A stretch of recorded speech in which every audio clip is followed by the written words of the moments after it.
Hello friends, അപ്പോൾ എല്ലാവർക്കും സുഖമാണോ? എല്ലാവരും DLED ആപ്ലിക്കേഷനൊക്കെ കൊടുത്തോ? ഞാനിന്ന് വന്നത് DLED ഏതൊക്കെ സബ്ജക്ട്സ് ഉണ്ടെന്ന് പറഞ്ഞു തരാനാണ്. നമ്മുടെ DLED 4 സെമസ്റ്റേഴ്സ് ആണുള്ളത്. നമ്മുടെ ഫസ്റ്റ് സെമസ്റ്ററിൽ 9 സബ്ജക്ട്സ് ആണ് ടോട്ടൽ വരുന്നത്. നമ്മളതിനെ ഓരോ നമ്പർ വെച്ചാണ് പറയുന്നത്. 101, 102 അങ്ങനെ 109 വരെ 9 സബ്ജക്ട്സ് ആണ് വരുന്നത്. അപ്പോൾ 101 എന്ന് പറയുന്നത് psychology, 102 philosophy, 103 Malayalam, 104 English, 105 maths, 106 പരിസര പഠനം, 107 IT, 108 കലാപ്രവൃത്തി വിദ്യാഭ്യാസം, പിന്നെ 109 ആരോഗ്യകായികം. ഇത്രയും സബ്ജക്ട്സ് ആണ് നമുക്ക് ഫസ്റ്റ് സെമസ്റ്ററിൽ വരുന്നത്. നമ്മുടെ ഓരോ വിഷയത്തിനും, അതായത് 101 എന്ന് പറയുന്ന സൈക്കോളജി, ഫിലോസഫി പേര് ഇതാണെങ്കിലും നമ്മൾ പഠിക്കുന്ന ടെക്സ്റ്റിന് ഓരോ പേര് കാണും.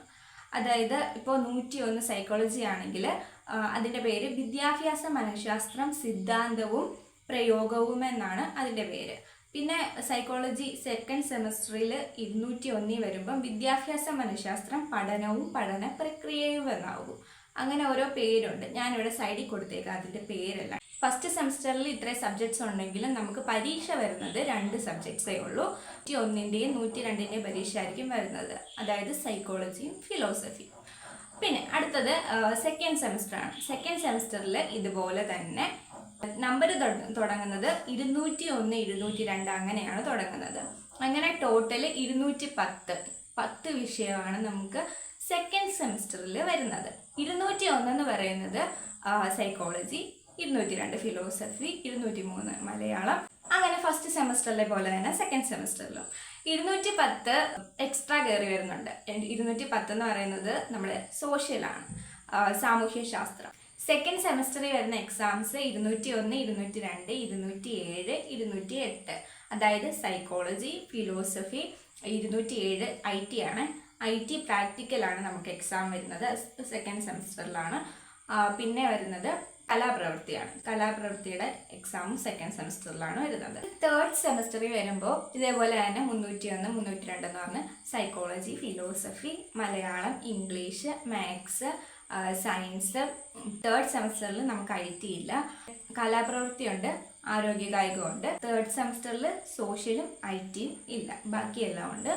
പിന്നെ തേർഡ് സെമസ്റ്ററിൽ വരുന്ന എക്സാംസ് മലയാളം, ഇംഗ്ലീഷ്, ആരോഗ്യകായികം. ഇത്രയാണ് തേർഡ് സെമസ്റ്ററിൽ വരുന്ന എക്സാം. അടുത്ത ഫോർത്ത് സെമസ്റ്ററിൽ വരുമ്പോൾ ഇതേപോലെ തന്നെയാണ്. 401 കാണും, 402. ഫിലോസഫി ഫോർത്ത് സെമസ്റ്ററിൽ ഇല്ല. ഫിലോസഫി, IT ഇത് രണ്ടുമാണ് ഫോർത്ത് സെമസ്റ്ററിൽ ഇല്ലാത്തത്.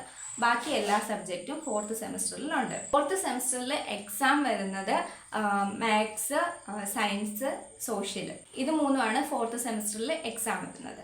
ഫോർത്ത് സെമസ്റ്ററിൽ എക്സാം ഇപ്പോൾ മാത്സ് ആണെങ്കിൽ മാത്സ് 105 ആണ്, 5 വെച്ചാണ് മാത്സ്. 105, 205, 305 text, 405 text. ഈ 4 ടെക്സ്റ്റ് 4 സെമസ്റ്ററിലെ 4 ടെക്സ്റ്റ് നമ്മൾ പഠിക്കണം ഫോർത്ത് സെമസ്റ്ററിൽ മാത്സിൻ്റെ എക്സാം വരുമ്പോൾ. അല്ലാതെ നമുക്ക് ഓരോ സെമസ്റ്ററിൽ ESA എക്സാം എന്ന് പറഞ്ഞ് നടക്കും. എൻഡ് സെമസ്റ്റർ എക്സാം എന്നാണ് ESA എക്സാമിനെ പറയുന്നത്. അതായത് നമുക്ക് C മാർക്ക് ഇടുമ്പോൾ ഈ എക്സാമിൻ്റെ മാർക്കും പിന്നെ നമ്മുടെ വർക്ക് ഡയറി എല്ലാം കൂടെ ഇവാലുവേറ്റ് ചെയ്തായിരിക്കും നമ്മുടെ C മാർക്ക് ഓരോ പരീക്ഷയ്ക്കും ഇട്ട് തരുന്നത്. അതിനുവേണ്ടിയാണ് ഓരോ സെമസ്റ്ററിലും എല്ലാത്തിൻ്റെയും എൻഡ് സെമസ്റ്റർ എക്സാമിനേഷൻ അല്ലെങ്കിൽ ESA എക്സാം നടത്തുന്നത്. അപ്പോൾ അങ്ങനെ ഒരു എക്സാം ഉണ്ട് കേട്ടോ. പിന്നെ മോഡൽ എക്സാം ഉണ്ട്. അത് കഴിഞ്ഞിട്ടായിരിക്കും നമ്മുടെ മെയിൻ എക്സാം വരുന്നത് ഓരോ സെമസ്റ്ററിലും. അപ്പോൾ എല്ലാവർക്കും മനസ്സിലായെന്ന് കരുതുന്നു. അടുത്ത വീഡിയോ കമ്മീഷനെ കുറിച്ചായിരിക്കും. കമ്മീഷൻ എങ്ങനെയാണ്, എന്തൊക്കെ വേണം, എന്തൊക്കെ പ്രിപ്പറേഷൻസ് ആണ് വേണ്ടതെന്നൊക്കെ ഡീറ്റെയിൽഡ് ആയിട്ട് പറയുന്നതായിരിക്കും. അപ്പോൾ എല്ലാവരും സബ്സ്ക്രൈബ് ചെയ്ത് വെച്ചോളൂ. ബൈ.